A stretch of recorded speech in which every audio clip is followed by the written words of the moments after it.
This is the Fitness Wisdom Podcast.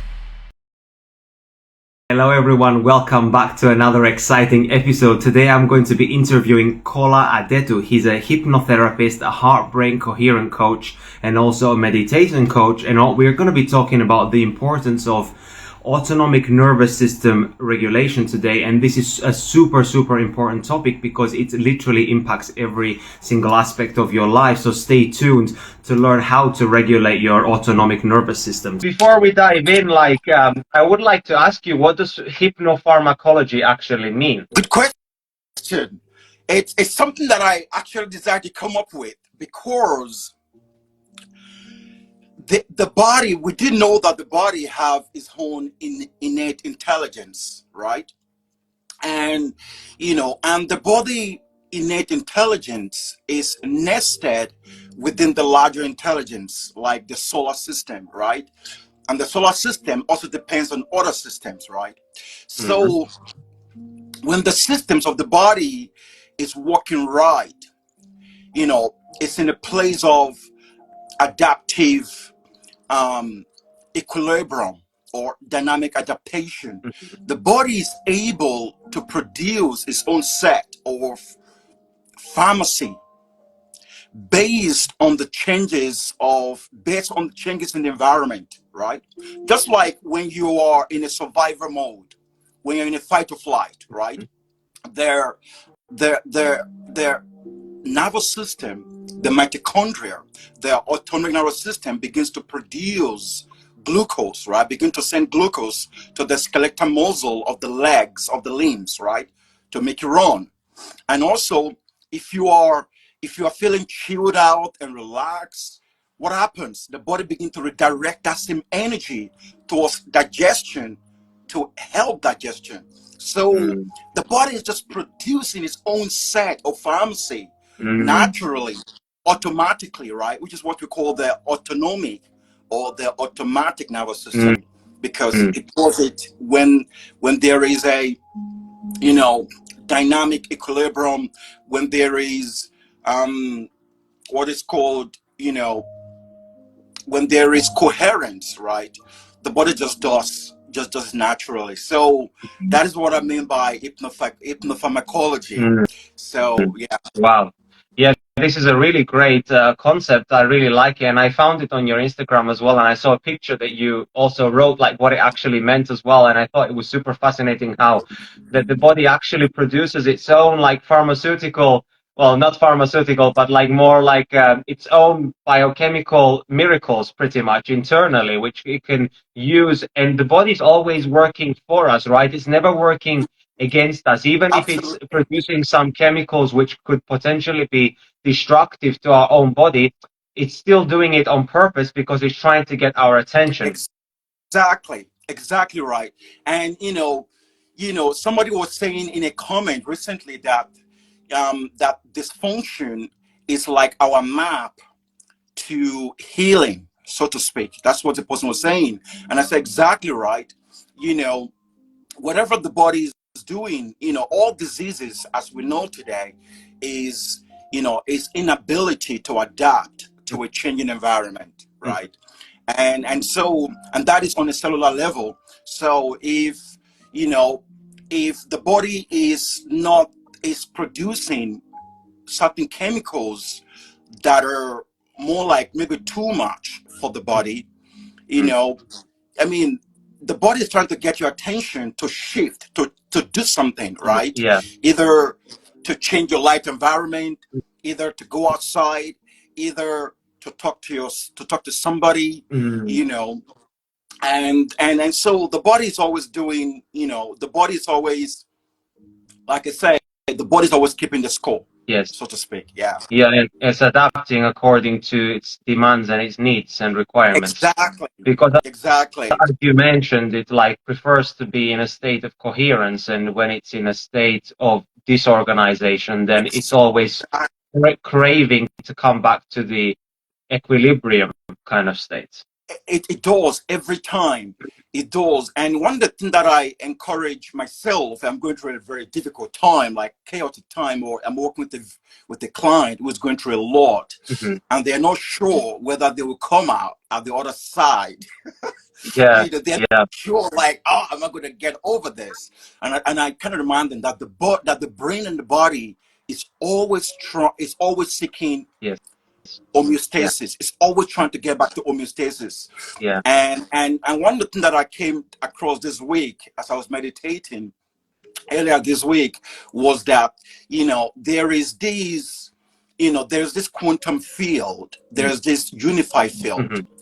And within this unified field, we understand that, the universe is holographic. And within every cellular, within every atoms is a complete picture of the whole every time, in all of time, right? Within every atoms, within every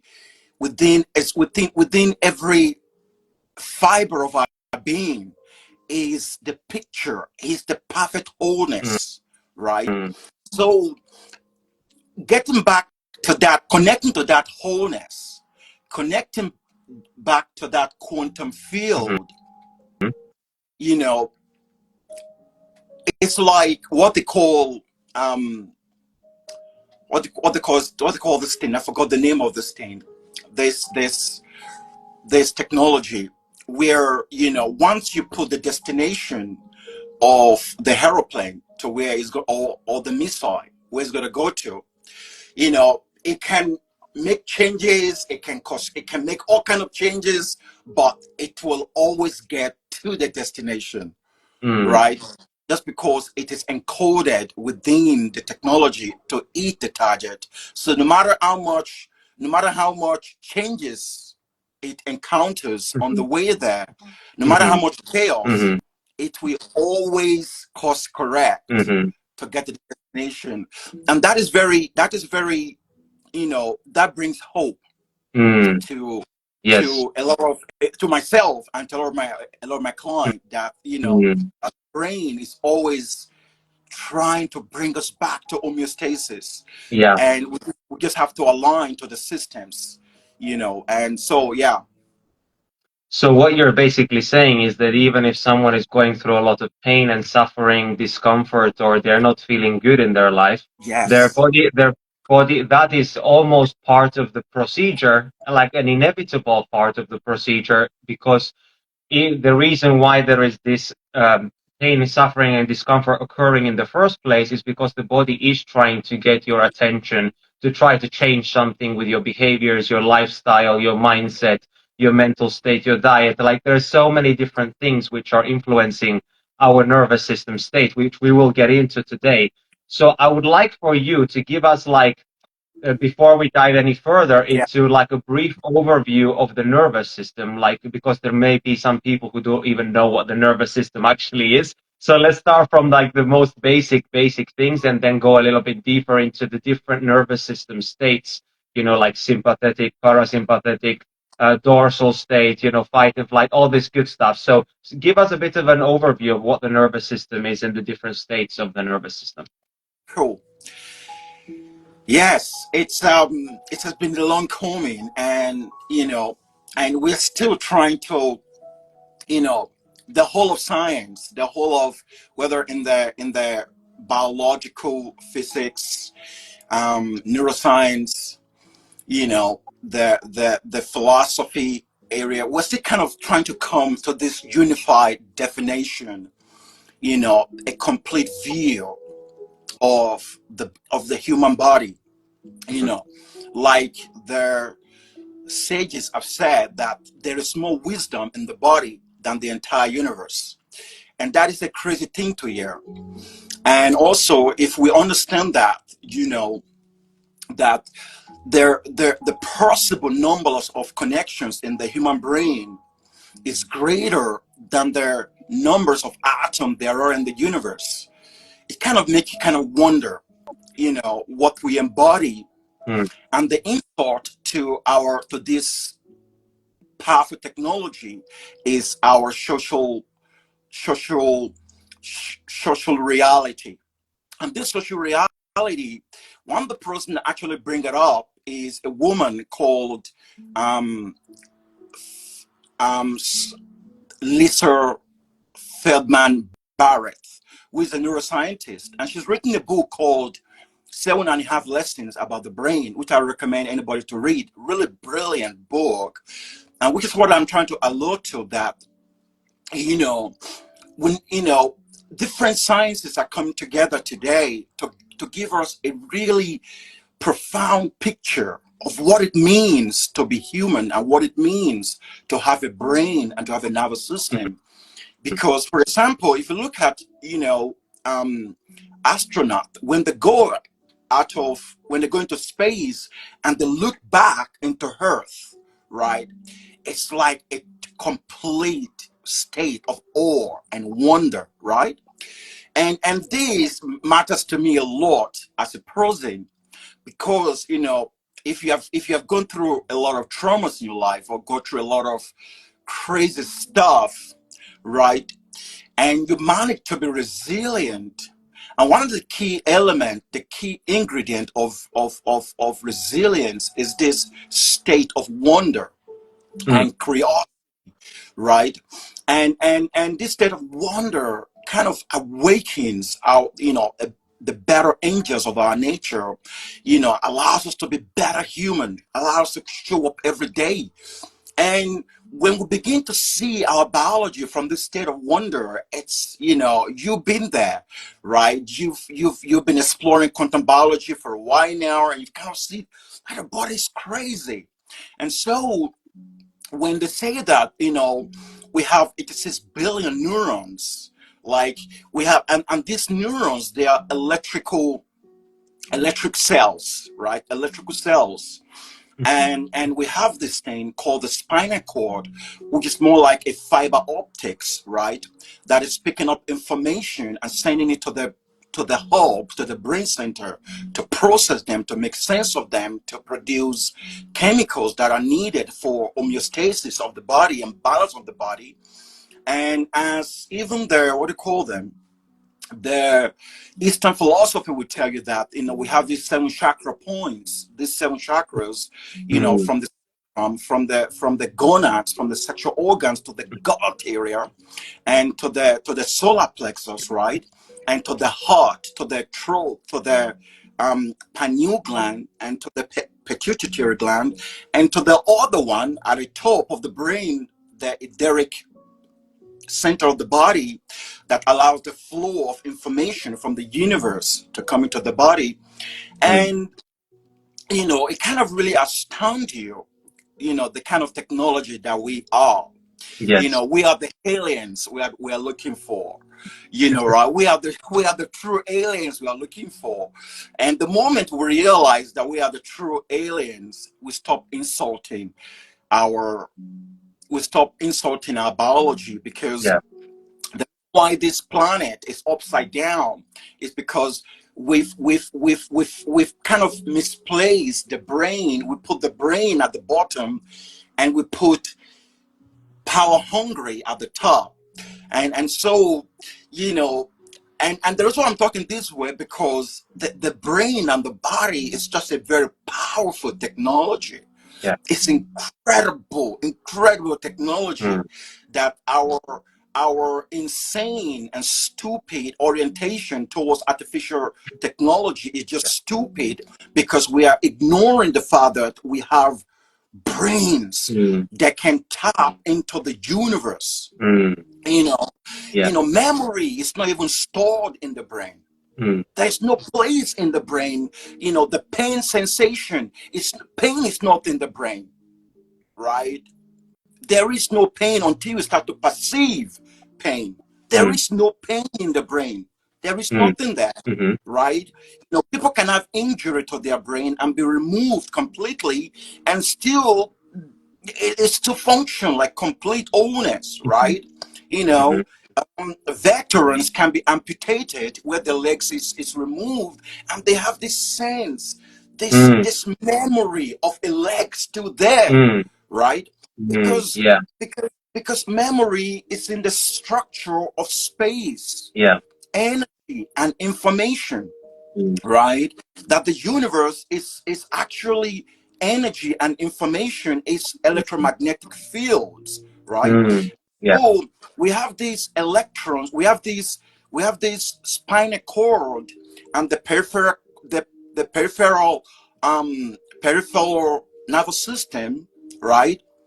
That picks up information from the organs of the body and send it through the spinal cord to the brain, right? And in between their peripheral and their central nervous system, we have the autonomic nervous system, right? Which means that, autonomic or automatic nervous system, which like governs and a lot of our um autonomic involuntary actions like digestion, like breathing, like heart rate, like blood glucose, and all those things. All those things that we associate with hypothalamus, right? Which in the midbrain, in between the lobes of the brain, and all of this function has to do with this autonomic nervous system. And it's so important. And one of the things that, the psychologist, the psychotherapy world, and whether it was intentional, I believe it is intentional, because you won't be trying to resolve people's mental health by probing a pen through their eyes. That's just freaking insane. It's like, where's it's like insane, right? So it's kind of intentional, because if you look at the hypothalamus, right? Right, the hypothalamus, and inside the hypothalamus is a nuclei called the suprachiasmatic nucleus, which connects us to the sun, right? And so you can kind of see the overlap of these circadian signaling, autonomic nervous system, and our well-being, right? And one of the things that I have missed, that a lot of people have missed, is this sun circadian connection to the homeostasis, or to the regulation of the autonomic nervous system, right? Because yes, the autonomic nervous system, I'm going to go into that. The autonomic nervous system, it's regulated by the hypothalamus, right? So, if you look at the Maslow's hierarchy of human needs, at the bottom, what did he say at the bottom? It say what food, shelter, warmth, right? These are basic circadian drivers, right? Having warmth, having food, having a house. Why do you have a house? To sleep, to keep warm, right? And also to keep cold when you need to, right? So the hypothalamus regulate the autonomic nervous system. It helps us to, as we maintain the connection to the environment, it receives this input from the environment and then process it, and in some way send it out in some outward mechanism through the pineal gland or the pituitary gland to release this hormone at a particular time of the day that we need it. And one of the things that has been, okay, before I go into that, with the autonomic nervous system, we have the parasympathetic nervous system, and we have the sympathetic nervous system, right? And these are just energy, how can I call it? These are just energy systems of the body, right? If you look at the sympathetic nervous system, energy management. Thank you very much. Thank you. If you look at this, the sympathetic nervous system, it's like driving in different gears, right? So it gives you energy to become more alert, because we live in a defender state in this world of bodies and separations, right? So you have to be alert. even to your partner, right? You have to be alert to everything. You have to be in a defended, alert state, right? So we have this energy management and this energy cascade that comes into our body. And then if you move from the sympathetic nervous system, which is fight or flight, you move into the parasympathetic nervous system, which is also a different kind of energy, a kind of a relax, rest and digest, tend and befriend energy, where energy is redirected towards towards repair of the body, toward digestion and repair of cellular stuff in our body. And sleep is very much a parasympathetic activities, right? So these are, you begin to look at this nervous system, autonomic nervous system, and you begin to put it together. Look at the sympathetic nervous system. It's kind of a lot energy, and it's a very important. And as you know, some of the steroid hormones, like cortisol, are very important to kickstarting the process of all of these hormonal health, from our sexual hormones to staying alert in the day, to dopamine, to all those things. They come from these cortisol. So cortisol is not like a bad hormone, right? But like always, is when we are unable to adapt, to shift this energy state, to respond to these energies, right? And then if you also move from there and you look at the parasympathetic nervous system, which is basically rest and digest, tend and friend, you can kind of see how it allows us to digest our food, for repairs of melatonin and repairs of body tissues and stuff like that, including oxytocin and including all these incredible beneficial hormones, right? And there are different processes to that. If you are coming from the circadian direction, you can definitely see how from L-tryptophan, you have serotonin, which is actually kickstarted by cortisol earlier on in the morning. And then you have melatonin, and then you have nitric oxide in the day, and then you have oxytocin. And if you move to the energy centers where you are meditating or you're with your lover making love, you can go into gratitude from there. You can go into DMT from there.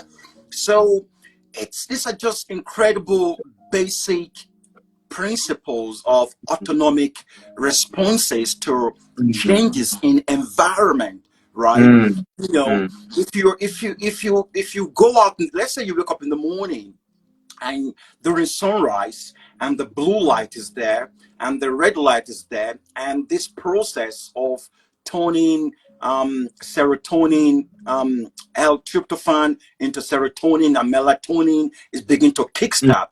That is great, right? And you go out and do that's great. But what if you're, let's say you are with your lover that morning and you are gazing at each other's eyes in the morning, and you are holding and you are feeling connection within this particular time of the day in the morning, right? You can kind of imagine that you will have more energy of heart opening, right? More oxytocin. So what would happen if you are in the sunrise and you're feeling connection to your lover, deep connection to your lover, and your heart is opening, and oxytocin is being released from your heart and your brain, right? The posterior side of the hypothalamus, right? You can kind of see how this fluctuation of energy will kind of uplift the basic process of circadian signaling in the morning, right? I use that analogy from a place of a lover to in comparison to meditation. Mm-hmm. Because the same process can happen in meditation, where you are actually engaging with the environment in a dynamic, dynamic adaptation to the environment, not passive, which is what causes this energy to get stuck in our body, what we call trauma, right? Because trauma is basically unexperienced grief or unexperienced experience. That's what trauma is, basically, when we don't allow energy to move through our body for whatever reason, right? So that energy, as not complete, is cycle. So it gets stuck in our body. So I'm trying to use this energetic view of the system, so basically because it makes more sense to us when we feel this energy, right? In terms of energy, and there is other side of the parasympathetic nervous system, which is called the ventral vagal, the ventral vagal,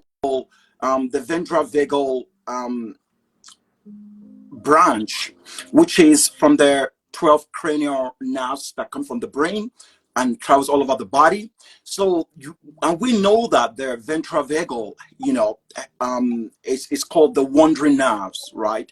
It extends to a lot of organs in our body, which means that it's one of the top regulators of our body, organs of our body functions, right? And this ventral vagal is the aspect where we feel connection, profound connection to the universe, to ourselves, to everyone, where we feel like, we want to high five everybody because we just feel so good, right? And, while we all want to be in this space all the time, we cannot be in that ventral vagal state all the time. And the point of this, the point of existence is not to be in ventral vagal. The point of existence is adaptive equilibrium, is dynamic adaptation, because the only thing that is constant is change. And change can be scary because we're not educated very well, right? We're not well educated very well. And change can be very scary, but change is the constant on this planet. Things are constantly changing, and in today's world, in this toxic society, things are we are changing things very fast. Things are moving too fast. It was Gandhi that says that there is more to life than trying to increase its speed. And it's addressing our crazy society. We give you iPhone, we give you TV, we give you VR, we give you this. It's too much, right? And so and what I mean is that we have to really become a mitochondriac. In other terms, right? We have to become really aware that the more changes that is going on in our environment that is toxic, we have to now go back to fundamentals. And fundamental means getting back to basic of mitochondrial needs, right? And because because in all the cells of our body, the brain is made of 86 billion neurons, which are basically, just mitochondria everywhere communicating to each other. There's a crosstalk in the brain to the body, and the brain and the body to the brain all the time. And the fact is that, we store we store a lot of this mitochondria, which is our basic power, our power centers. We store a lot of this mitochondria in our hearts, in our brain, in our eyes, and in our guts. And if you're a woman, of course, a man, we store in our ovaries, in our gonads as well. And so, becoming aware of this power and energy dynamics, from the point of view of this, to understanding the autonomic nervous system, it begins to make sense to you why energy and this movement of energy and changes in gear, which is what they call the sympathetic or the parasympathetic, which have ventral vagal, and the other side I've not mentioned is the dorsal vagal. And the dorsal vagal is what we call the freeze response. It's where the chaos is too much. The system said, this is too much. Let's shut down metabolic needs. Let's pretend we are dead. This is the freeze response. And unfortunately for a lot of us, it might begin in childhood. Yeah. Where the source, the supposedly source of love is also the source of terror for the child. And when the child, begins to, it's shocking that, when you were born, right, you didn't see the face of a monkey staring down at you. Because if you see the face of a monkey staring down at you as a 0 year, the moment you were born, well, your fate is set forever. You're going to be following a monkey around. Yeah. Right? That's true. Just like chickens do or dogs do. Yeah. If they were born and they crack and they see the face of a human or a dog, they're going to follow the dog around, or the dog around, or the human around. So, this human phase is also one of the most primary way we regulate our body. The face of your lover, the face of your mother, the face, and we communicate a lot through this face, and the tonality of the human voice, the facial expression, the prosody of the human voice, and touch. We regulate so much of our biology, and this is what is called the social engagement system. And I have jumped stuff now, but I will go back to the. Is this like what we call the polyvagal theory, like all of this that we're talking about right now? That's right. Thank you. Yes. And this is the work of Stephen Porges, who developed this thing, but it is there for everyone to look at. And so, but we have a social engagement system, right? The brain, at the basic level is really, yes, it's for survival, but it also invests a lot in social organization, in social engagement, right? And if you look at the development of the brain, right, the brain, the neocortex is the newest in evolution, and the development of the neocortex is about 20% in comparison to the rest of the brain. So that is a huge development. Meanwhile, the body in evolution, in development, is about 16%. So they say, and but the brain is about this neocortex. It's about the 20% in development, in evolution, in comparison to the rest of the brain. 20%. That's a lot. And you can see the brain that it's the folding, and the folding of the brain allows it to develop and to cramp so much volume and mass into this small skull, because it folds on itself. Right?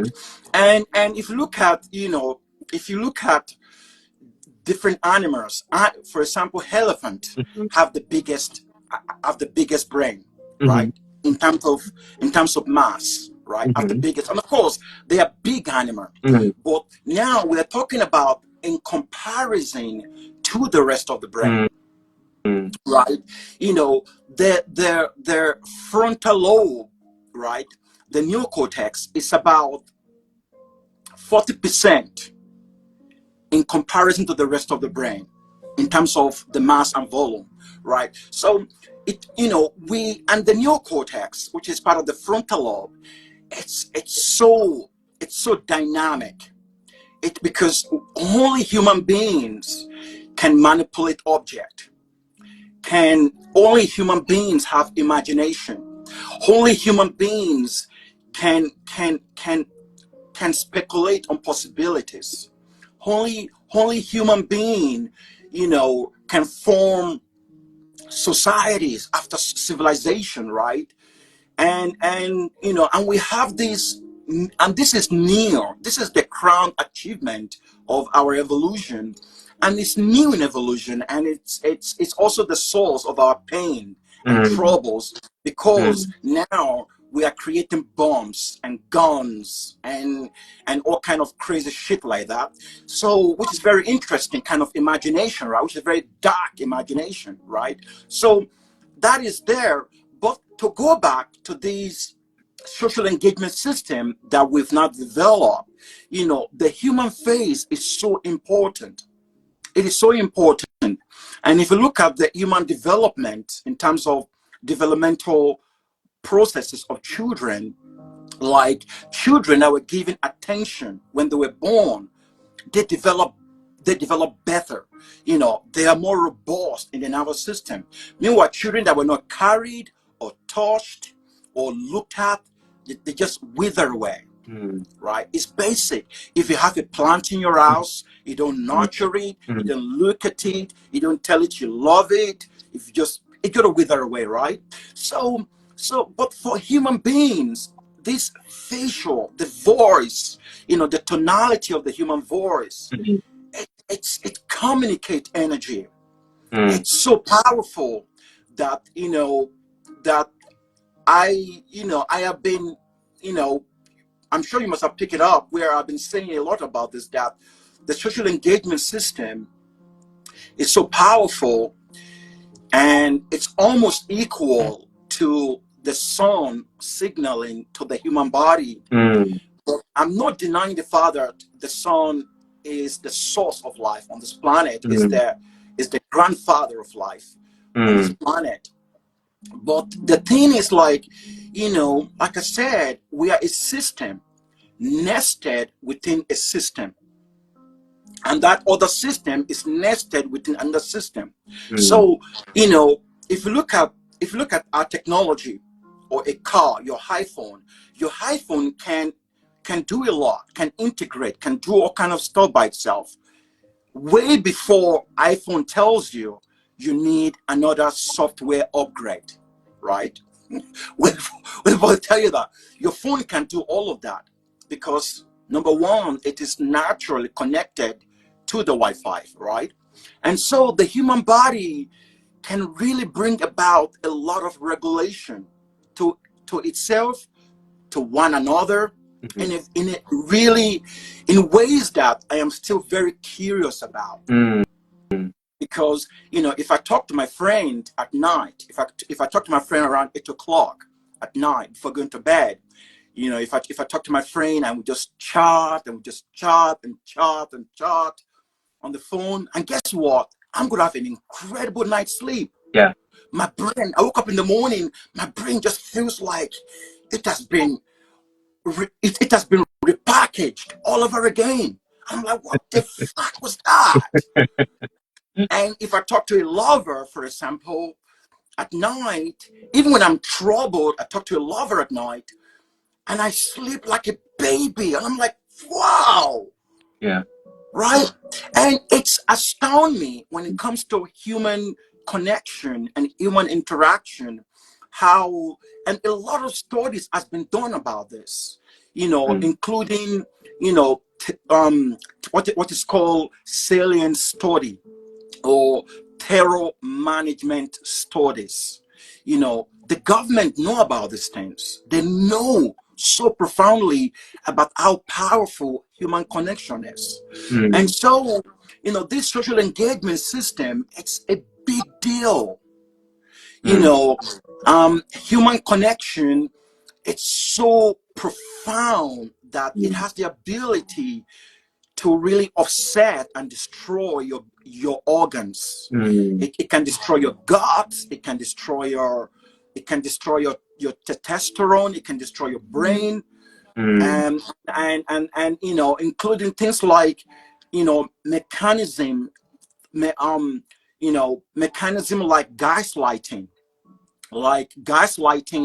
within an intimate relationship can destroy your guts. I have been in a relationship where I have experienced terror, and all of the things that used to work for me, maybe I take a supplement of magnesium, did not even work. Yes, yeah. Because Not you're in even that work. environment, like your body cannot like heal because all the energy is going towards trying to deal with that stress, and that trauma. Absolutely. It doesn't even work. And so let's go back to this dorsal vagal, which is very important. And all of these autonomic state, they are not bad or good. They are just in the service of survival, Yeah. in the service of shifting you to adjust to a changing environment. And the question is, are you going to move? Are you going to change? Are you going to move? Are you going to change? Because, the ancient biologists, they didn't even use the word biology. They used the term vitalist, right? Which is what causes something to move. What is that impulse coming from? What causes, a cell, a blob of cells to move, right? What is that impulse coming from, right? So they call it vitalist. So this ability to move, to shift our state is a very survival mechanism, right? And it's very important. So if you look at dorsal vagal, which is the experience of freeze, where we feel, where the terror is so much that we go into freeze. For example, if somebody's been raped, God forbid, the autonomic nervous system will make a decision so fast to put the body in freeze. And people have blamed themselves for not doing anything during that time when the event was happening. Because their body can't. It's like numb. It's gone numb, right? And people blame themselves, which is what I said earlier, that education and this thing is so important because I have been in a freeze response, which is what we term as depression, right?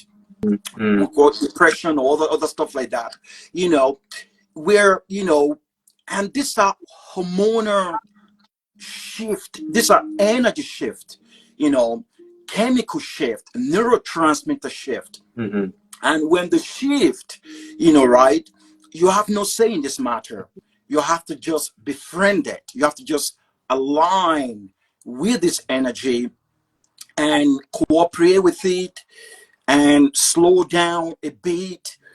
And which is why, it's so beautiful when you look at this autonomic state in terms of energy movement and you begin to respond to them, and the same freeze response, the other side, like I said before, is the ventral vagal, right? If you're with your lover, I'm using the word lover again. If you're with your lover, right, there is that same energy of stillness,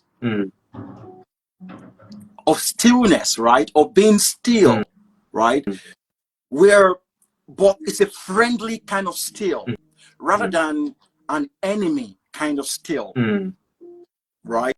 An enemy kind of like this danger, I better pretend I'm dead kind of still.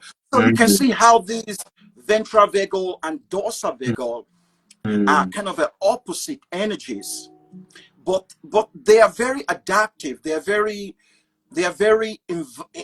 kind of invite us to listen and to get to know them, because the moment you begin to understand the state and you can put words to what you are feeling, then you are free.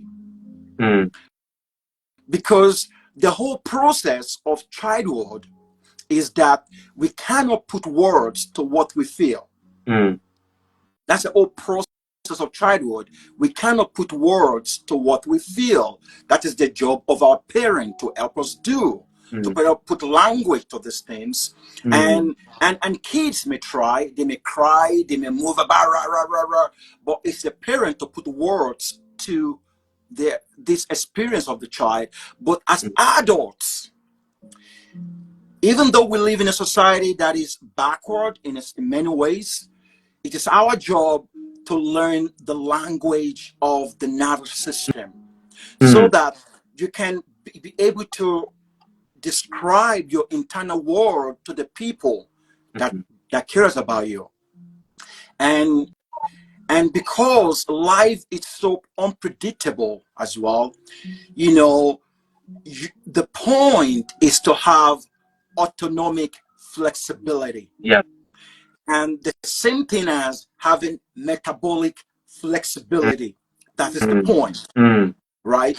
To be able to shift energy states, right? Yeah. And that is the point. That's why I use the word, the energy perspective of this circadian autonomic nervous system and homeostasis or allostasis, which is, you know, the changes, the adaptive responsive to change in an environment is allostasis, right? So it's so important to look at it from a place of energy. Yeah. Because the moment you see it from a place of energy, you can actually begin to dance with that energy, or at least mirror that energy. And the point of being a spiritualist or a master of energy is to be able to put words to these energies, to be able to see these energies, because, you know, to be able to recognize this energy, you know, to see step back, to see exactly from above. Yeah.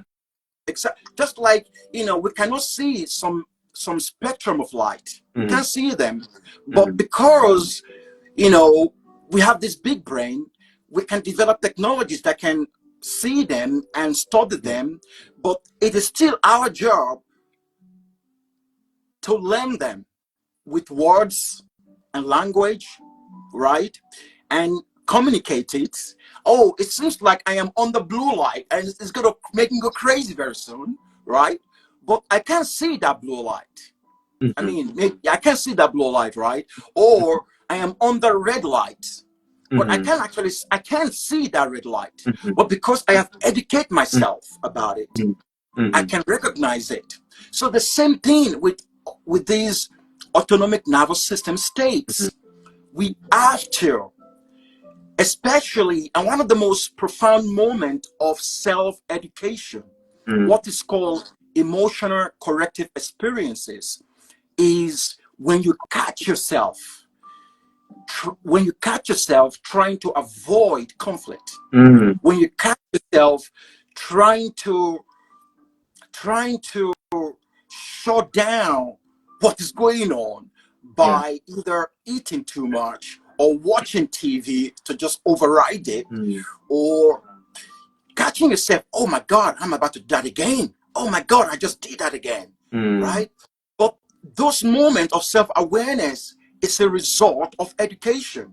Yeah. And so understanding the autonomic nervous system and its many branches, its many states, it brings about so much awareness, and awareness is the key here. You know, awareness is the key here, and the practice of that awareness and practicing it begins to train the cells, the brain, to be more adaptive in those states, because where energy flows,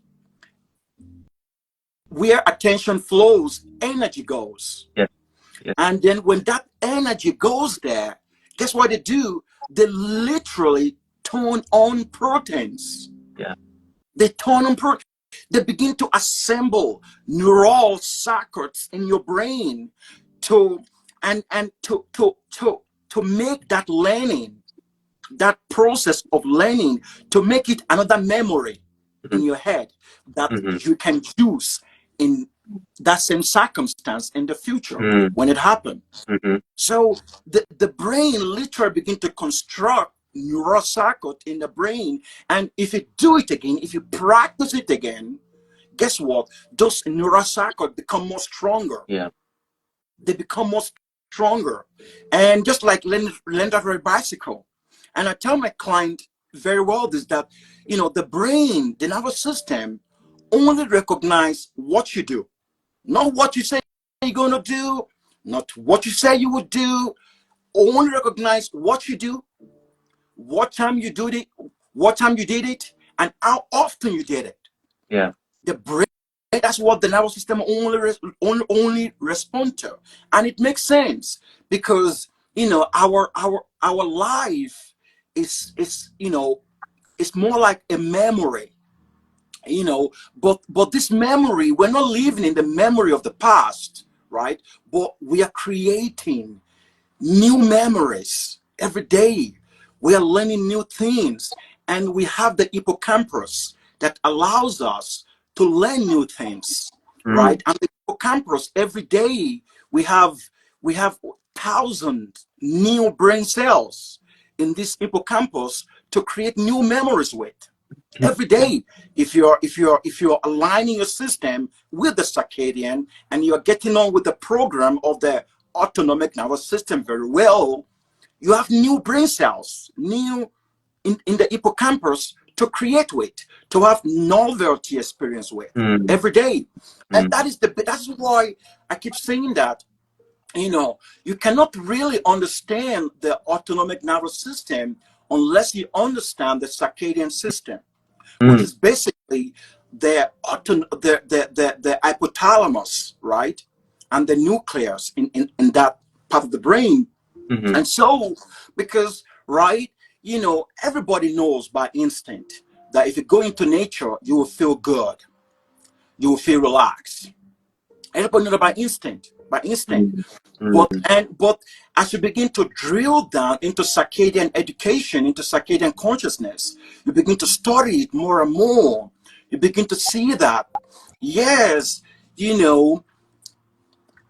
if you don't have a lover in your life, if you don't have a good parent in your life, your best chance of survivor is learning, is co-regulating with nature. Is getting out there in the morning to align your brain and biology to the system of nature, to the program. That's your best chance. And if you do that long enough, your cells will begin to oscillate on that brain waves. And the beauty of cellular communication is that they oscillate, they communicate. When they communicate to every part of the brain all at once. It's not like, oh, I'm going to teach you this, I'm going to teach that brain cells this one. No, it's like a school of birds. It's like a flock of birds or a school of fish. Like they're all moving together in unison in response to the field, to the information in the field. So, and what scientists are saying is that this brainwave neural communication, this rhythmic oscillation of the brain, of neural cells in the brain, is mostly seen in the neocortex, which is like 40% in comparison to the rest of the brain. So this neocortex really have a lot to do with our brain states. So the brain can be in two different states. The brain can be in a up state or down state. So the up state is like, your activity, your, the things you are doing, whether you are, the up state is like, how can I say it? It's like your creative state. That's right. Your creative state. Whether that is destructive state or creative state, that is up to you. But that is the up state. And the down state of the brain in the neocortex is your rumination, your resting state, or the default mode network, which is what your brain is doing when you think you are doing nothing, right? And what is creating this state is actually cells, these electrical cells, all of them moving and talking to each other. So the back of the brain, the left of the brain, the right, everything coming together in unison, right? So they are creating these two states. So the brain can be in a survivor, in a creative state, or in a stress state, so to speak. So and so what is determining this state is actually, these autonomic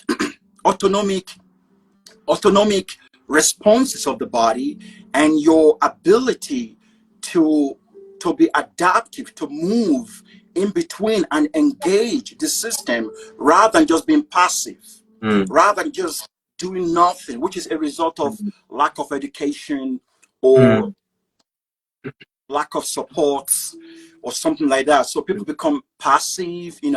I have had the opportunities to stay in bed, and not do nothing. My brain tells me, oh, nothing's going to happen for you today. Just forget about it. No matter what you do today, nothing's going to work out. I've been there, right? I've been there where I lost a job that I love a lot.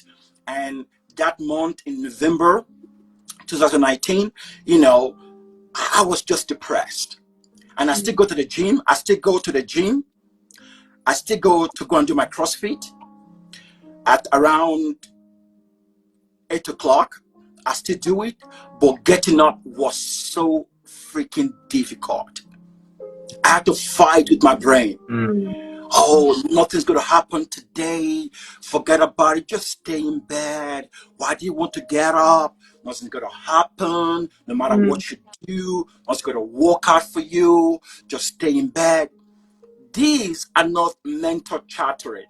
These are hormonal state. It's like, your body is just overwhelmed, right? You are in there.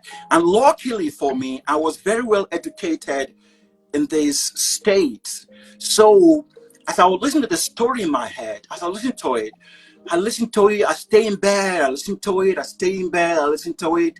And I was having a conversation. I can't remember the conversation I was having with my brain. Kind of conversation that, oh yeah, that's right. Nothing's gonna wake up. Nothing's gonna happen for me. No matter what I do, nothing's gonna work out. Oh yeah, I'm tired. Blah blah blah. And the shocking thing is that my whole body feels that way. That's a shocking thing. And I would get up. I would have a cold shower. I would go to the gym for an hour. Come back home at breakfast. The following day, I would do it again. And that went on for like 3 months. Went on for like 3 months. And looking back now, oh God, looking back now, I realize that when you are in that state, unless you are educated, you are gone. There's no way you can win the battle in your head. Because the stories in your head follows autonomic states. Yes. And these are hormonal states. They are locked in, right? You are locked in those states. Just like when a lion chases you, you are run. You are running, right? You're off in a shot, right? Your extremities are pumped with glucose, and you are running, right? But in depressive, dorsal, vagal, free state, your whole body just goes numb. Not just numb. The chemical state just tells you what they are, which is just stay down until the danger passes. But human beings, we are different in the sense that we have a big brain, so we can keep on replaying that story over and over and over. That's the danger of being human. That's also the blessing of being human. So rather than being an animal that can go into freeze when the lion is chasing it. And then when lion saw, oh, this guy, this guy just turned into a wood or something like that, and the lion goes away, and the deer stand up, shake itself, and start living life again. Human beings don't do that.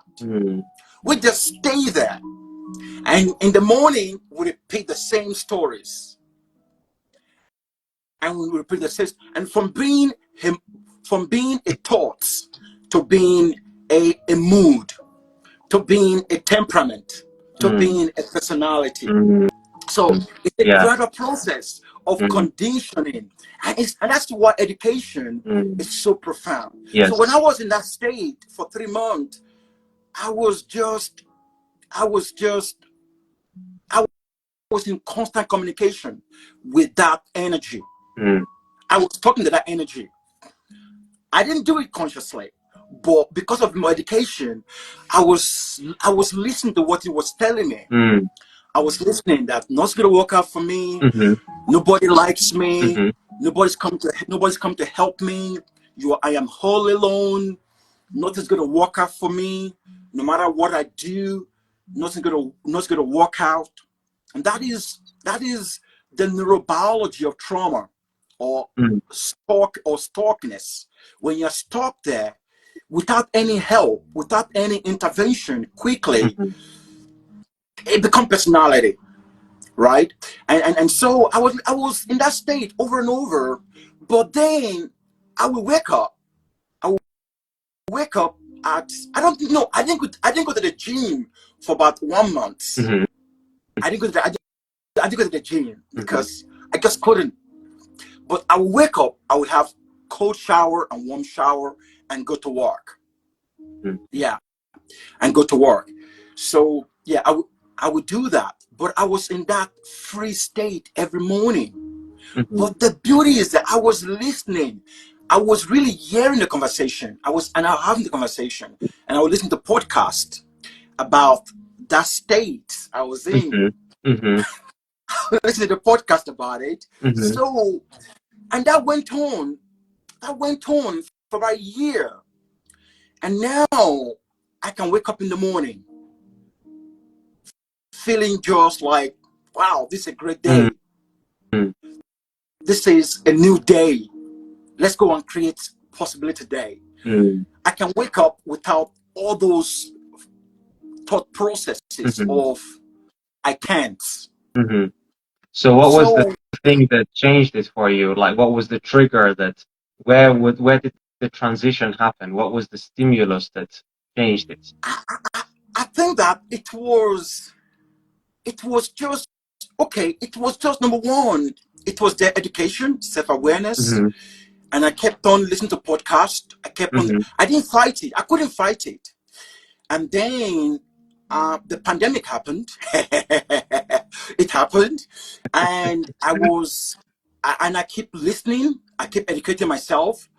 And I was listening to, and I found Joe Dispenza. And I was in a state of awe and wonder about what I was learning. And I would go into nature. I would go into the woods every morning.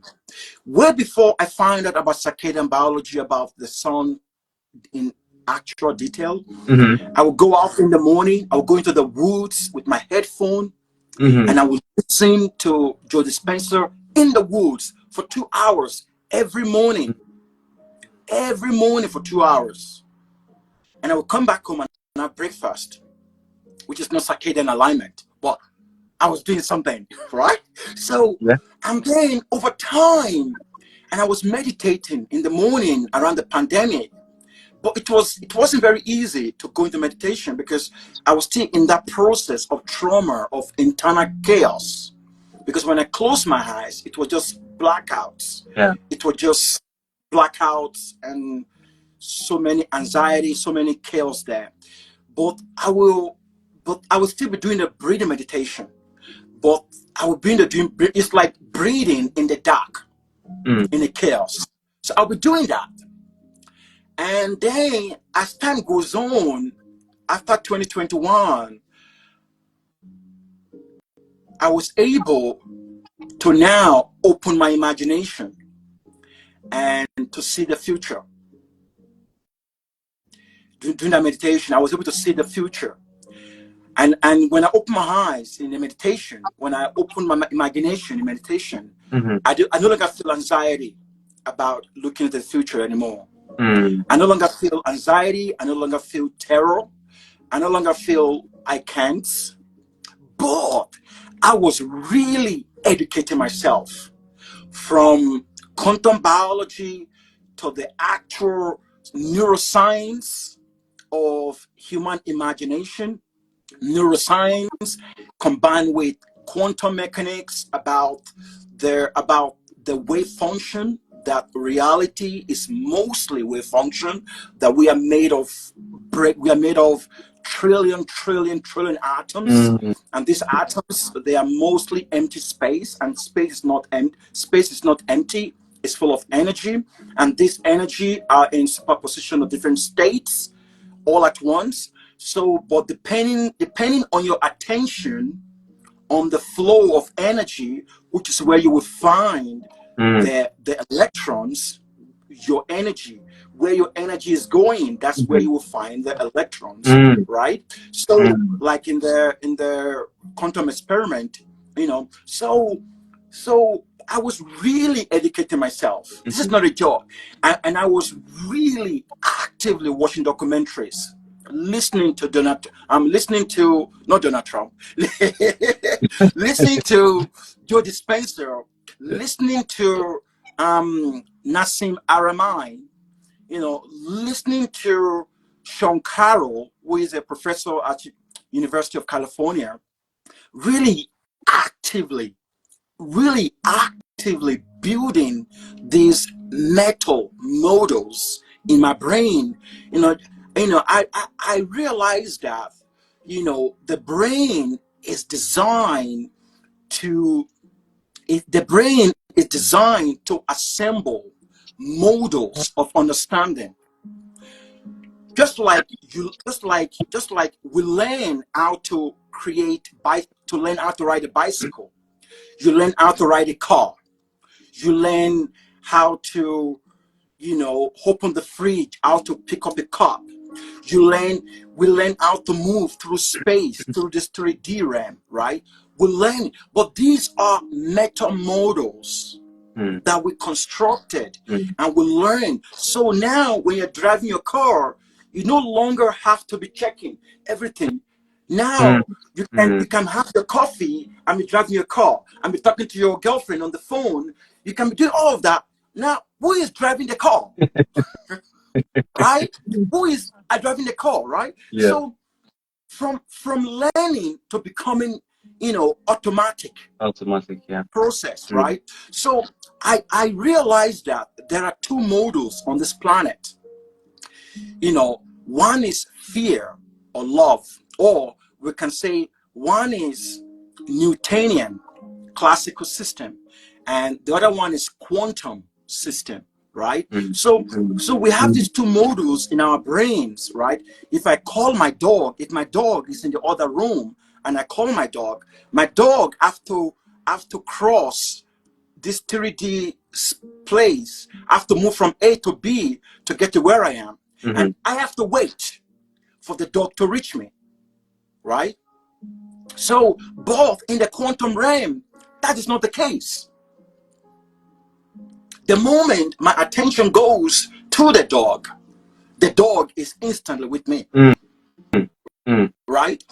Even before the dog shows up physically. It's like the GPS. State. The GPS. Sorry? It's like the GPS you were talking about with the rocket. That's like, the path is created, but it doesn't. It's not necessarily going to be a straight line, but eventually it will arrive to. And that is the way quantum tunneling operate, right? The protons, they're not moving in linear. They're fine. It looks like they just jump.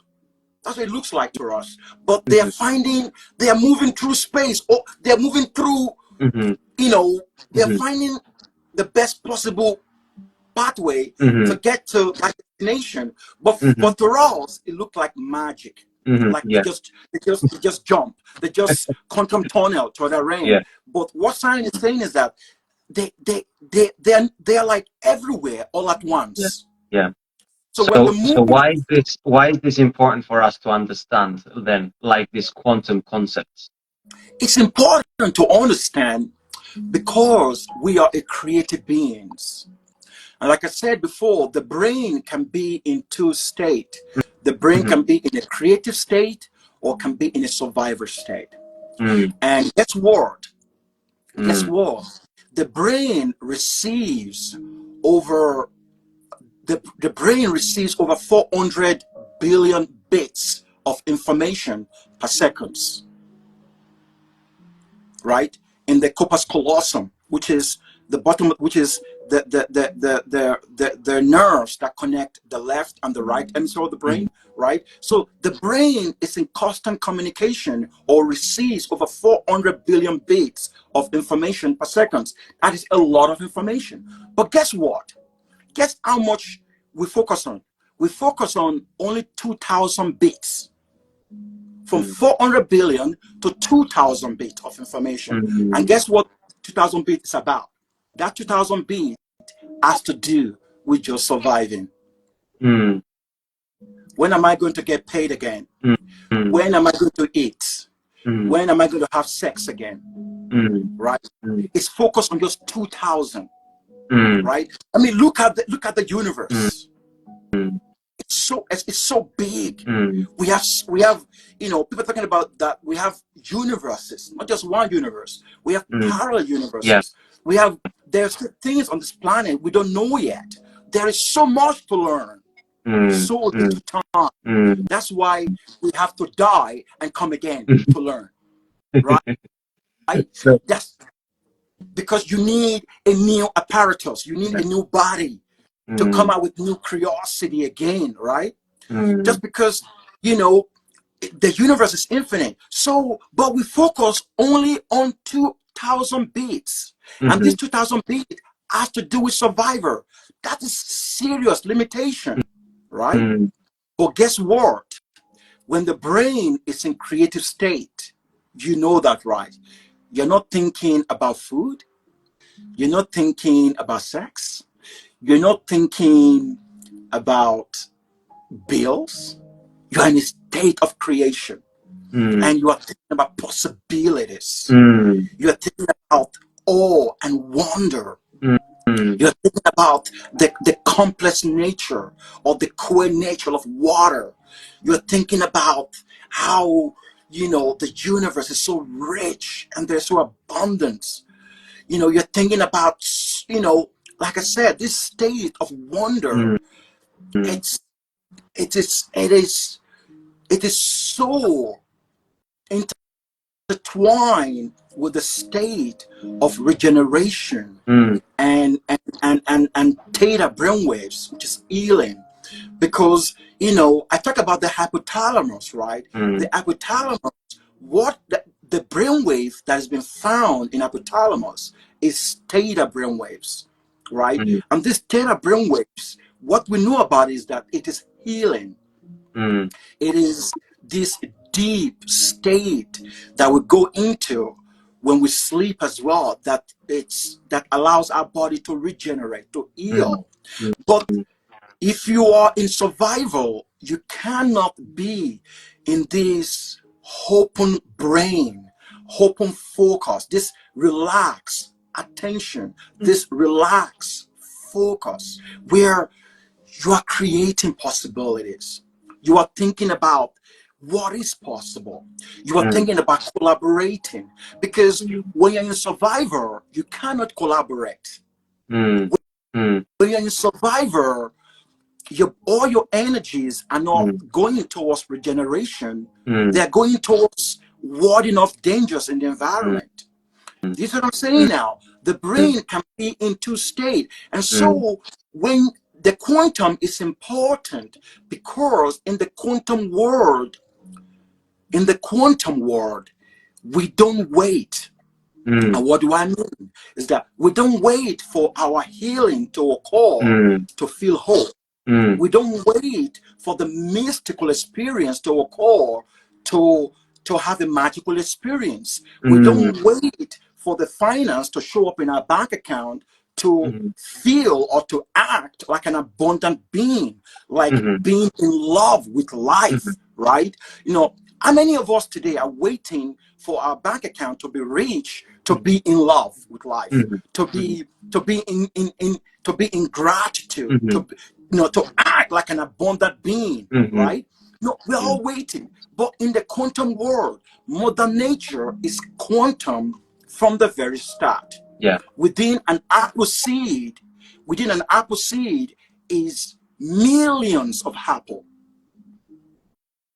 So Mother Nature is not saying, oh, wait till you plant that one seed before you can see millions of apple. No, but then they say, hey, I am holding trillion apple in just one tiny dot. Can you see it? Because if you can't see it, then you can just eat it. Right? But I'm not just saying, hey, I start quantum. Can you see the seed of greatness before you ever see greatness? And what do we know today about human experience? That all of our experience, they are all emotional experience. Right? And what do we know about emotional experience? They are non-linear. They are non-linear. I can kick you back to 4 years old. I can kick you back to your teenagers. I can kick you back to your adolescent. I can kick you back to the first time you met Tina. I can kick you back to the first time you saw her face, right? Your first kiss. I can kick you back. But the brain, people talk about people talk about flashbacks. I say the brain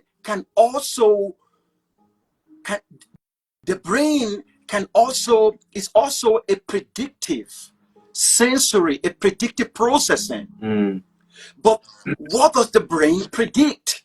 The brain predict based on the knowledge that you have and the things that has happened to you. Right?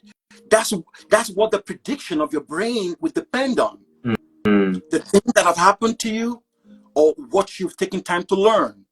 Right? So the quantum and the predictive processing, they're like intertwined. Like if you and because we've forgotten that we are quantum beings, I'm sorry guys, you have to begin to educate yourself and begin to build in your brain with your eyes closed a meta models of quantum education, of quantum systems. That quantum systems don't wait for their success to happen to feel empowered or to act like an empowered being, right? That a quantum system feels empowered, walk empowered, walk being in love with life, walk, feeling in love with life. Whether you have 1 million in your bank account or you have a Land Rover Vogue in your garden or in your car park, whether you have it or not, whether your bills is paid or not, a quantum being is in that state of awe and wonder, is in that state of regeneration and feeling empowered. And these take practice and, most importantly, education. Like, you have to learn it. There is no way. I knew there's no way. You have to really learn. You have to build. I went from understanding autonomic states, really learning it. Why I was in a traumatic situation, divorce. I was learning those autonomic states, those trauma states. And then I moved from there. I learned, quantum science. And then I moved from there. I learned circadian biology. And I moved from there, from quantum science to neuroscience. And then, and you know, from neuroscience that says that the brain cannot differentiate between something you are imagining Yeah. and something that is happening to you Yeah. in real time. Yeah. The brain cannot, Yeah. and we know that anyway, because you can think about the last delicious meal you had last night, and your brain will begin to salivate, right? Just that simple, right? So, and then you move from there, and I begin to learn about circadian biology, and I begin to put it together and say, oh, of course, that makes sense, right?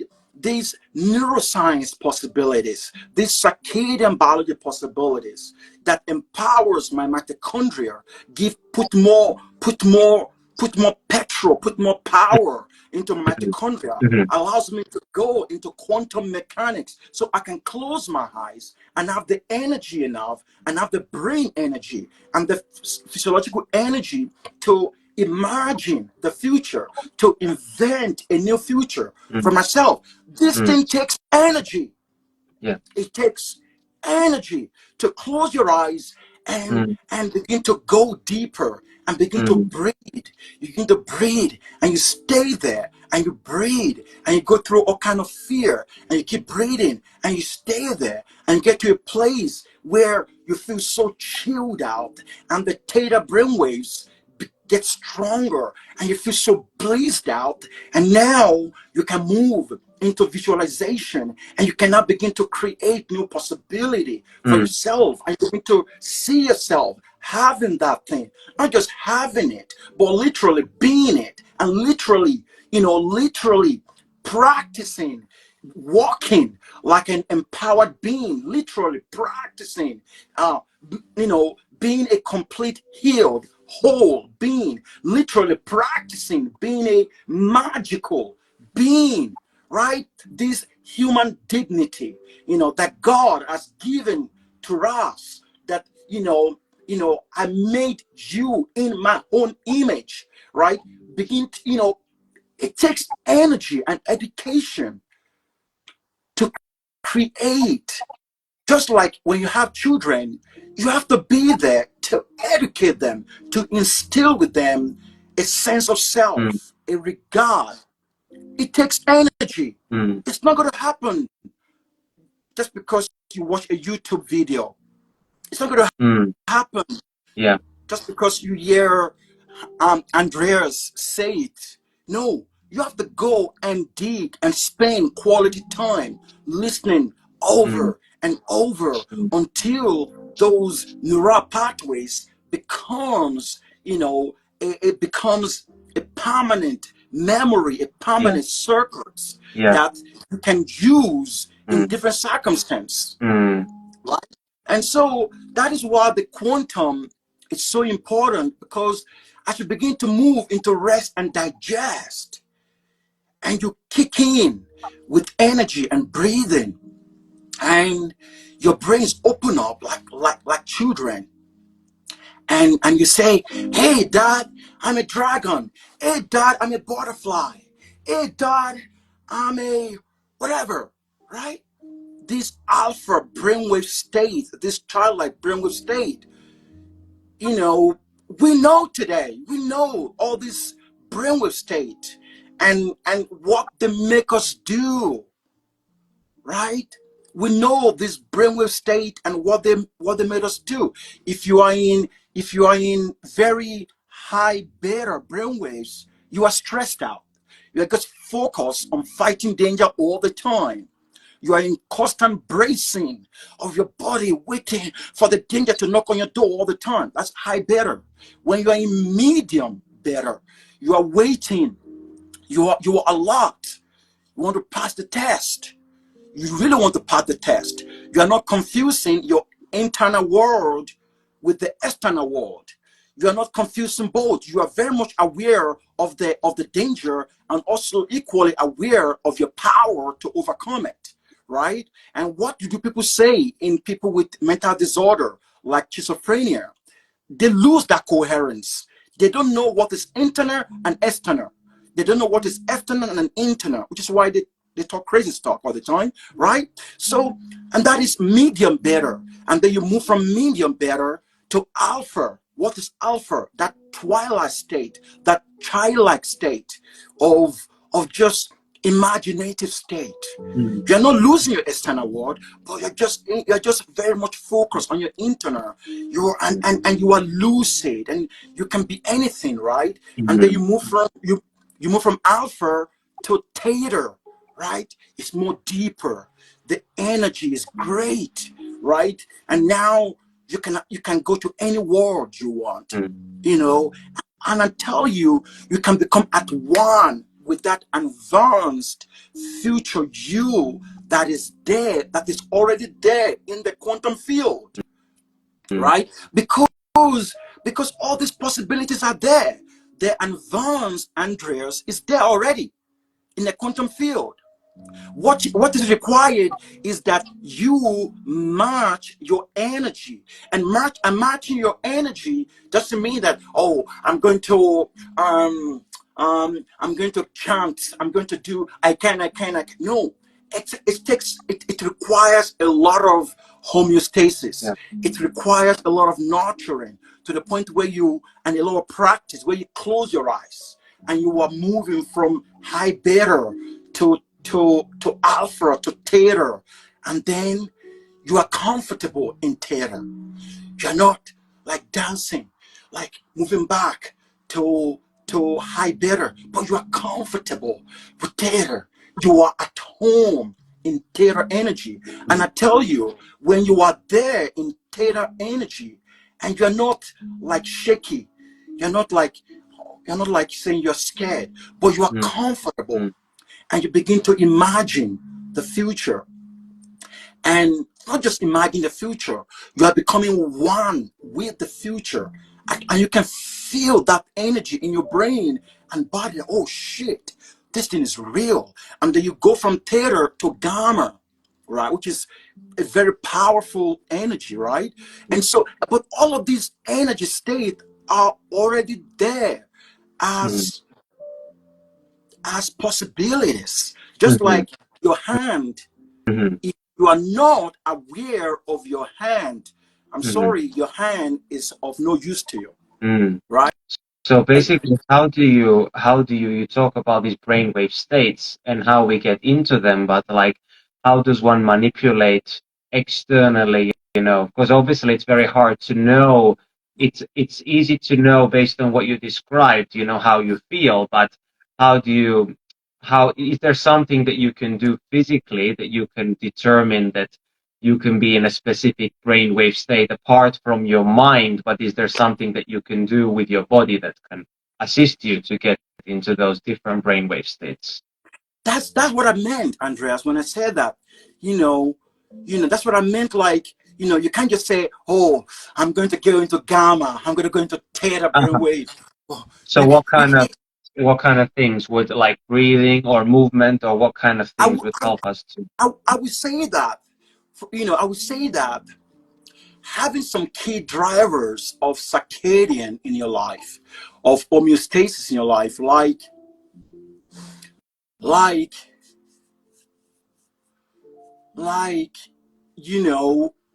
I'll tell you an example. If I'm in a stress state, if I have chaos in my life, for some reason, I have something happening, I can just wave goodbye those higher state of brainwaves. I can just wave them goodbye for a bit.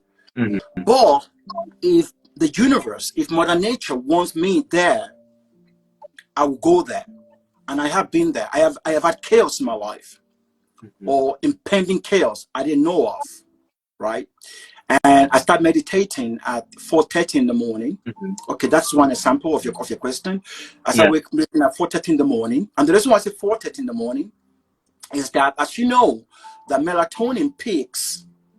Melatonin, and you asked me a question about the body, preparing the body for this. Melatonin peaks from 6 o'clock at night, and then go into serious peak at 12, 1, 2, 3, 4. And by 4 o'clock, it's going down again to wake you up, right? So 4 o'clock in the morning is the best time to wake up, because all the raw material to get you to quantum leap are fresh, right? Now, what do we know about melatonin? Melatonin is a alpha brainwave activity. Mm. The door to the quantum field is open. For regeneration of cellular stuff is open. Melatonin, you don't get melatonin in a stress state. Yeah, because You don't get cortisol. melatonin in a high beta brainwave, right? So you have to go into alpha. So when do we have alpha brainwaves? Alpha brainwaves start to kick in from like 8 o'clock, 9 o'clock, which is why you are more in a dreamy alpha brainwaves. Around you're tired, right? You're tired. So the neocortex, the analytical brain just disappear, right? Because you're tired, you're fatigued, you're not thinking very clearly. It goes out, and the subconscious mind kicks in, right? So you fall asleep, right? So these other practices of these circadian light hygienes are key practices to help, right? You know, this light hygiene, the things I did not know and I know now, that light hygiene, because then in 2020, 21, I knew that my sleep was very good. Having a sleep hygiene helps me meditate better. So I'll go to bed very early. I will have my dinner very early. I did not know anything about circadian at that time, but I just knew that when I sleep better, I was able to wake up feeling super refreshed already. At 4 o'clock, I woke up at 4 o'clock and I feel so good in my body. So when I close my eyes to meditate, and it's easy for me to keep the energy, because the energy, as you breathe, right, we are creating this transduction mechanism through the flow of the cerebrospinal fluid from the sacrum to the brain, right, to the pineal gland. We are creating this rhythmic flow constantly, right, using the pelvic floor and the breathing. We are applying this gentle, and because we are doing a diaphragmic breathing as well, a long exhale, which the brain have associated with satiation. The long exhale, right? You know, when you sigh, it's like it's a very parasympathetic activity, right? So we do the same thing. So your question is, you know, having a clean circadian light hygiene is very important. And you know that the circadian hygiene also deal with food, your food choice, because what we are dealing with here is mitochondrial bioenergetics. It's having energy in the mitochondria. It's having a very powerful mitochondria, so that you can maintain this state, so that you can have more of this state, so that even when you go through stress, you can easily bounce back from stress. And that is the key that I did not mention. It's like, you know, now my ability to bounce back from stress, back when in 2019, 2020, 2021, up to 2022, after 2022, my ability to bounce back from stress has changed. Before, when I go to stress, you know, relational stress at that time, it should take me weeks. Take me 2 weeks, 3 weeks to feel myself again, to feel hopeful again. But now, you know, I go through it. It's like 2 days, 1 day. I'm feeling myself again. I'm feeling hopeful again. And this is the aspect of you know, this is the aspect of being a circadian thermodynamic being, of being light energy being, of being aware of how this solar system is entraining our the brainwaves in our brain, because that's all it's doing. The circadian, the solar system is entraining our brainwaves, and therefore entraining the brainwaves in all of the cells of our body, right? And it goes up in the day and comes down at night. You know, from entropy to syntropy, from entropy to syntropy. And why they look like a plant, and you're not a plant, you're a human being, so you have all kind of shit being thrown at you. So you have to be more resilient, more adaptive in that process, unlike a plant.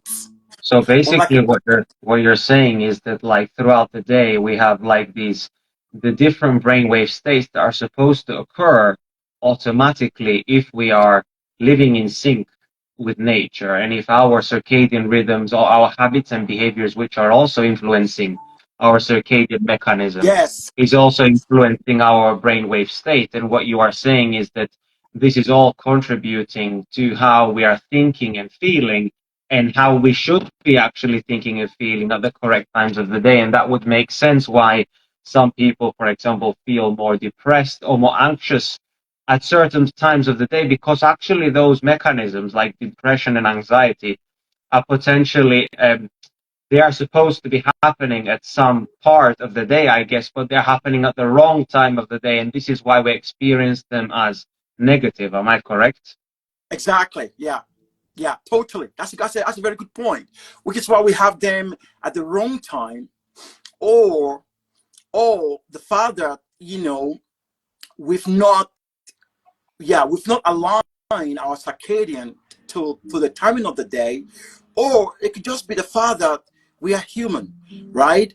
And we are capable of creating shit, right? We are capable, and our society is supposed to. It's also to entrain, to culture ourselves to align with the solar system, but our society is doing the opposite of it. So what I mean is that you have to be also be extra aware, not vigilant, but be extra aware that, hey, you're living in a society that's not want the best of you. So you have to do extra bit to stay in power. Yes. You have to do extra bit. Yeah. You Yeah. you have to do extra bit, Yes. like to have sense of agency, to have a voice. You have to have voice, and whatever is impeding on your voice, you have to address it. If you come from a home where you're not allowed to voice, you're not allowed to express, then you have to address it, because you cannot do that in this society today, right? You cannot do that. You have to have voice today in this society, because the society want to shut you off. Yeah. So, and if you come from a family that shut you off, then you really have to learn Yes. in society Yes. to be more. So it's about really, it's really being aware of what is in the way, right? They says that our task is not to seek for love, but to remove all the blocks, right? So what is in the way? And that's where awareness begins to come through, and then and you have your answers, all your education you need to learn to become powerful beings. And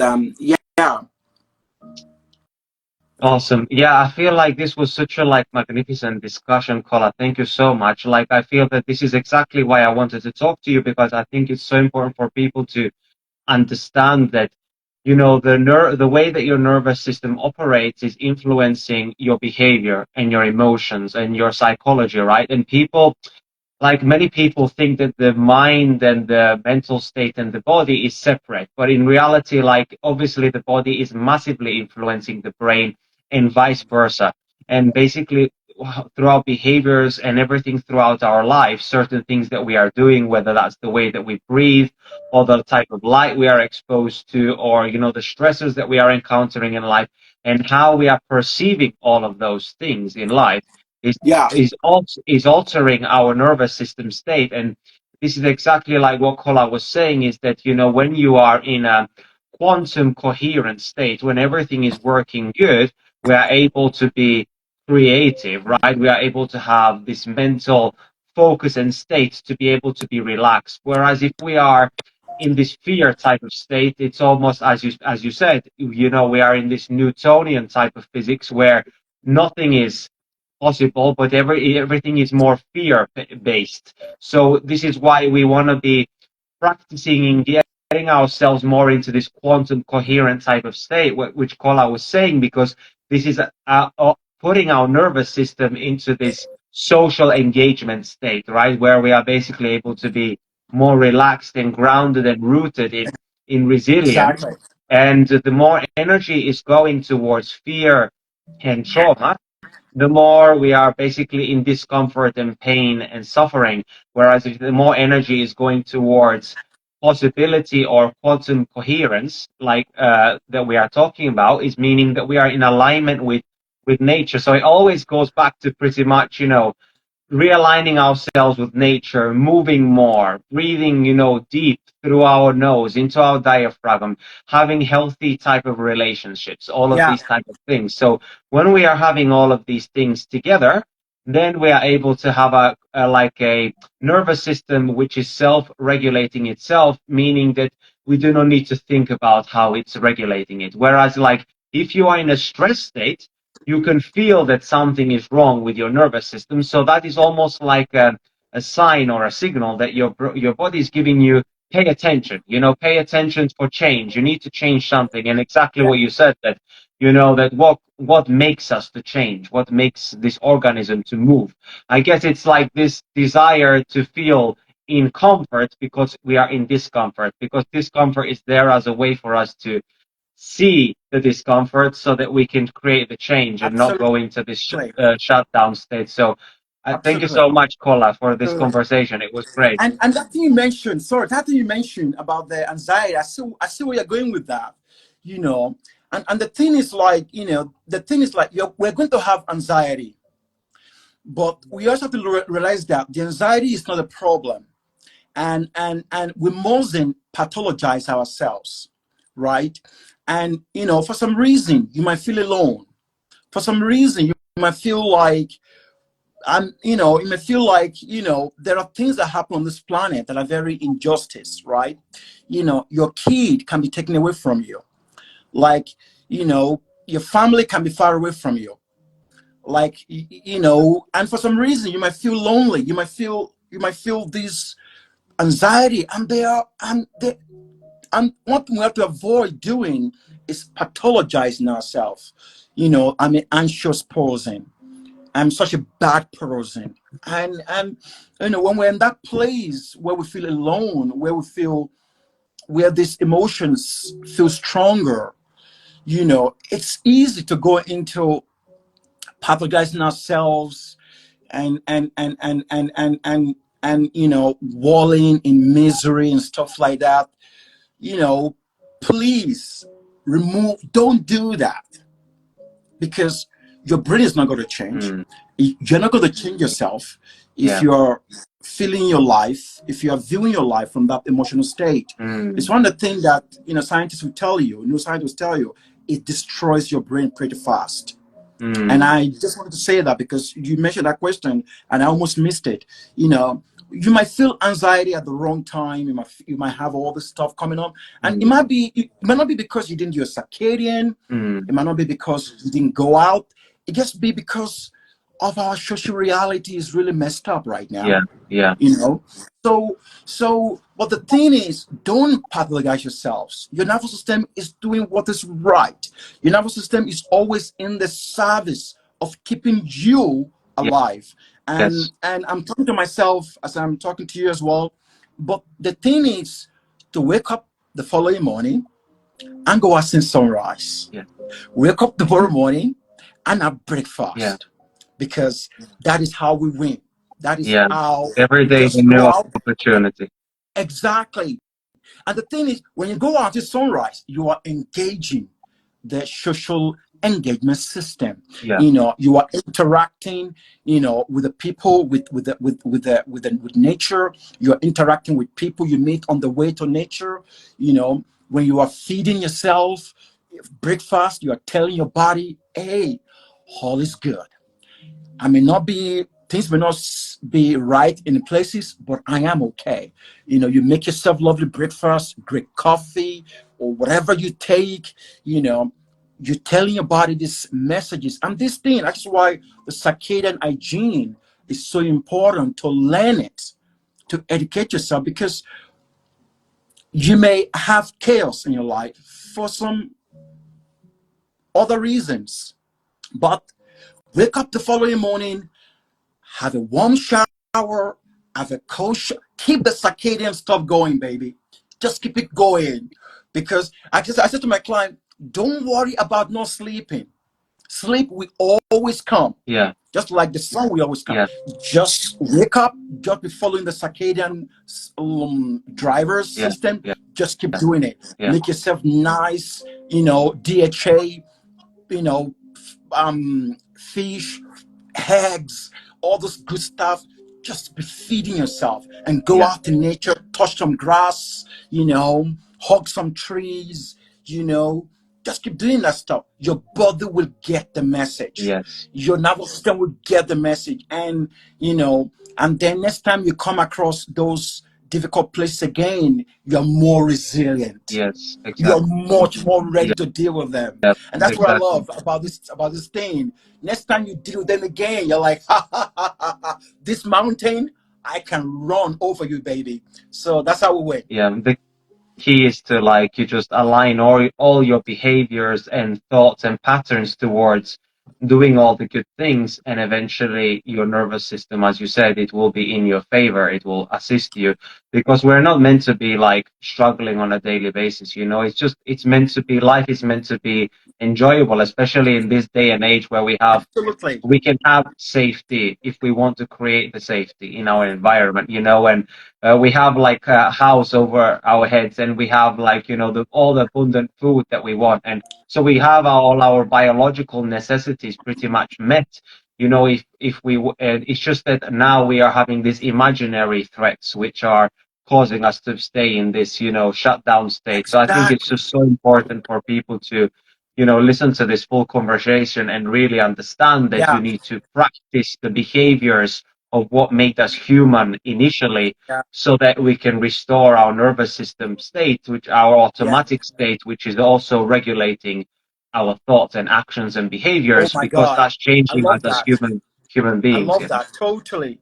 People forget that the autonomic state really regulate our thoughts, right? And they allow our nervous system to predict better, so that when you are facing those chaos again, your brain can predict better. Yes, you are facing some anxiety, but your brain is in a nice window. It's in a nice window to predict better, not far out in the extreme where you're like, oh, I'm dead. But because you're practicing through those tough times, when you deal with under tough times, your brain naturally predict, because that's what the brain is. The brain is not a sensory processing thing system.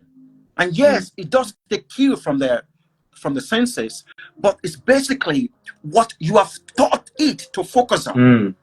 And the kind of modals that you've taught it. If you've taught it the circadian modals, it will do that. If you taught it the neuroscience models of possibility, it will do that. If you taught it the quantum models, it will do that. But and as you begin to install these models, and because these models are the exact nature of reality, these models, this circadian model, these quantum models, this neuroscience model, they are very in line with Mother Nature. Yeah, so exactly. When you teach them, your brain this, your brain will begin to predict better. Will put you in homeostasis. Will put you in the right window to see possibilities, because your models are right. Your models are not outdated. They are right models. Yes. And the brain loves that. Yeah, exactly. Well, Kola, thank you so much. This was such a fantastic conversation. We've been talking for over two hours now, so I think we'll call it there. I will be uploading this on my Fitness Wisdom podcast as well on YouTube and also on Spotify. I will edit it all and put it all together nicely for people to be able to rewind and find any of the chapters that we talked about. So I really appreciate it, Kola. Thank you so much. Thank you, Andres. I really enjoyed myself talking to you. Thank you. This is the Fitness Wisdom Podcast.